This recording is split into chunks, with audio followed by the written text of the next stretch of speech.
The purpose of this lecture is to answer some questions about connecting to a Linux system over a network.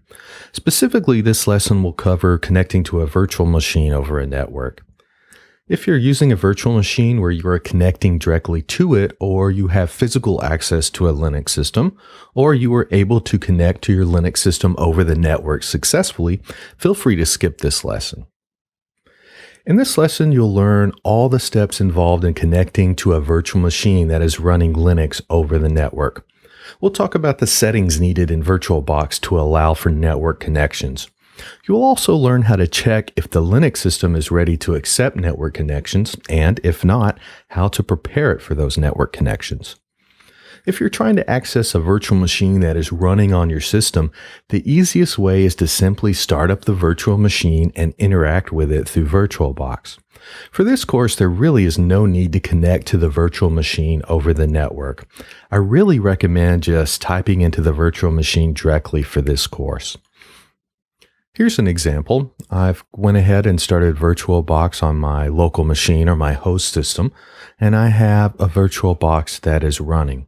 I'm simply going to open this VirtualBox, and you can see that it's in a window, in a VirtualBox window. You can see the menu options from VirtualBox itself. So what I'm going to do is simply click into this virtual machine and then interact with it as if it were a real physical Linux machine that I'm sitting in front of.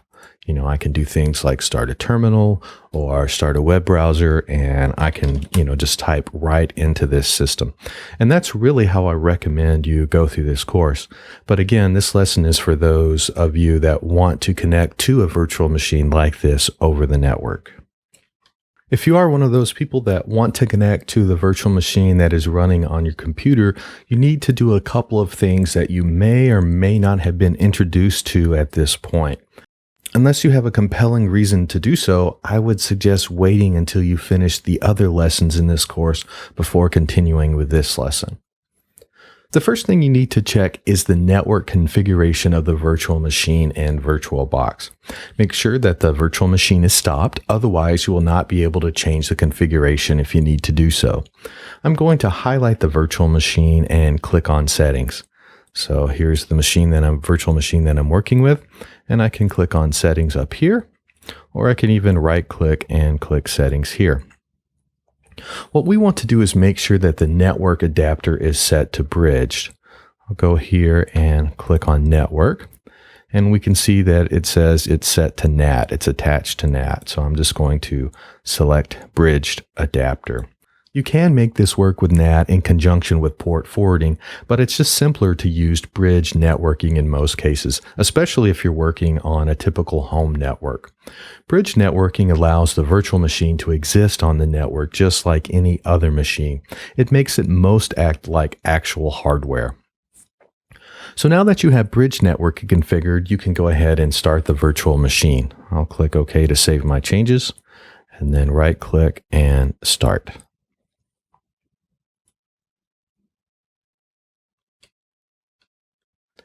Unless auto login is configured, you'll have to enter a username and password to get access to the Linux system. So to connect to a Linux system over the network, you need to make sure that an SSH server is installed and running. And we can check that by looking at the process table.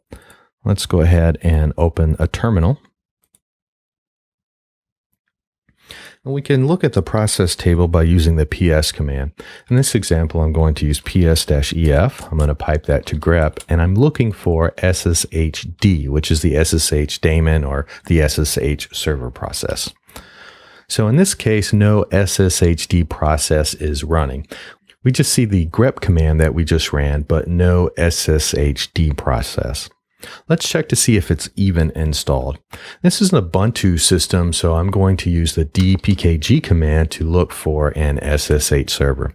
I'm going to use -shell to list the installed packages, and I'm going to grep for SSH-server. If this were a Red Hat based system, I would run rpm-qa to query the packages that are installed and list them all, and then grep for SSH-server. Since this is not a Red Hat based system, RPM isn't installed. But at any rate, when we listed the packages, we had no SSH server packages returned. So that means SSH is not installed. On an Ubuntu system, what I need to do first is run sudo apt get update.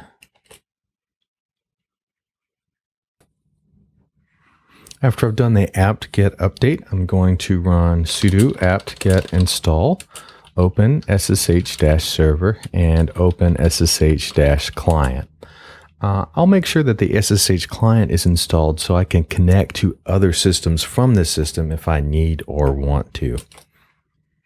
I'll go ahead and answer yes to any of these questions here. And in just a second, you'll see that it gets installed.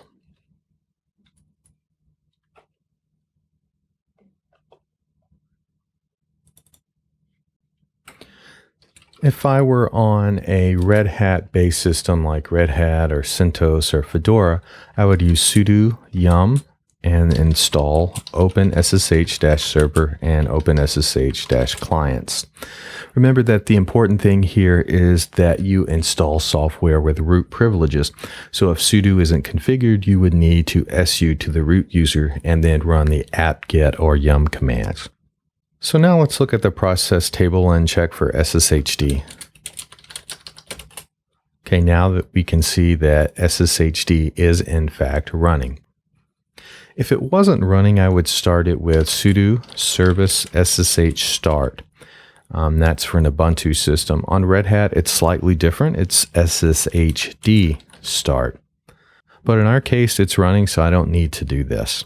So now that SSHD is installed and running, we need to know the IP address of this virtual machine. To get that information, we can run the sbin IP /addr command. In this example, there are two network interfaces. You can see 1 colon and then some information, and then a line that starts with 2 colon, and that is the second network interface. The first network interface is a virtual network interface that will be present on all systems. It's called the loopback device. It allows the system to communicate with itself. Also, it always has the IP address of 127.0.0.1. The other network interface is the one that we want to pay attention to. So we'll look at the INET line here, and what appears before the / is the IP address. On my system, it's 10.0.0.6. On your system, it's probably going to be something else. Finally, let's go ahead and confirm our username with a whoami command. And in this case, it's admin user. Many times, SSH access is disabled for the root user for security reasons. So you'll have to connect to the system with a different user. So if you try to connect to a system as root and it doesn't work, this is probably why. You'll also need to know the password for the account. And in this case, on my system, with the image I'm using, the username is admin user and the password is admin user as well. Again, this username and password will vary from system to system, of course. My physical computer or my host computer is also running Linux. In your case, it will probably be Windows or Mac. I'm going to open up a terminal and attempt to connect to the Linux system that is running in VirtualBox. If you're on a Mac, this is the exact same process. Let me go ahead and open up my terminal. I'm going to run the SSH command. I'm going to run SSH and then provide the username on the remote system. So on my local system, my username is Jason, but that's not what is on the remote system. So I have to supply it explicitly.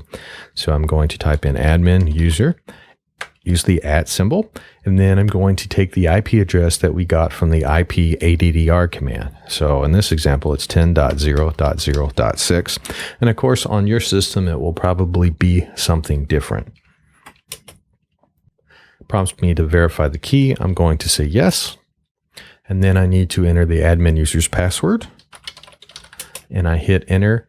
And here I am. I'm logged into the virtual machine. I'm going to go ahead and just exit out of the virtual machine. And I'm going to demonstrate the use of PuTTY for the people connecting with PuTTY on Windows machines. I'm just going to start PuTTY here. I have PuTTY installed on my Linux system. To connect via PuTTY, I'll just click in the hostname section here and enter the IP address of our virtual machine. In this example, it's 10.0.0.6.